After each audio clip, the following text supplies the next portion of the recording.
বিখ্যাত হাদিস গ্রন্থ মিশকাতুল মাসাবিহের সবচেয়ে নির্ভরযোগ্য ব্যাখ্যা গ্রন্থ যদি আপনি খুঁজতে চান, তাহলে বাজারে প্রথম হানাফি ধারার ফকিহ এবং হাদিসের ইমামতুল্য ব্যক্তির যে ব্যাখ্যা গ্রন্থটি পাবেন তার নামই হলো মিরকাতুল মাফাতিহ। প্রিয় পাঠক, লেখক মোল্লা আলী কারি খুব চমৎকার ভাবে প্রতিটা হাদিসের ব্যাখ্যা বিশ্লেষণ থেকে ধরে নিয়ে মাসায়েল, কাব্যিক ও সাহিত্যিক বর্ণনা সহ আরো অনেক জটিল ও খুঁটিনাটি বিষয়কে খুব সহজভাবে উপস্থাপন করেছেন। একজন মিশকাত জামাতে অধ্যয়নরত শিক্ষার্থীর জন্য যা কিছু প্রয়োজন তার চাইতেও আরো অনেক জ্ঞানদীপ্ত আলোচনা মিরকাতুল মাফাতিহ বইটিতে গ্রন্থস্থ করেছেন মোল্লা আলী কারি। মোল্লা আলী কারিকে বলা হয়ে থাকে হানাফি মাযহাবের একজন নক্ষত্রতুল্য মুহাদ্দিস, যিনি তার জীবদ্দশায় দেখিয়ে দিয়ে গেছেন যে একেবারে সামগ্রিকভাবে হাদিসের আলোচনা, হাদিসের প্রতিটা সূক্ষ্ম বিষয়কে কিভাবে খুব সহজে, খুব সুন্দরভাবে সংক্ষেপে একটা জায়গায় ধারণ করা যায়। এই বইটি আপনাকে খুব দারুণ একটা অনুভূতি দিবে।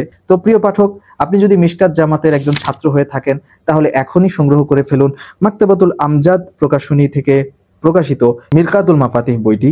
ধন্যবাদ। আসসালামু আলাইকুম।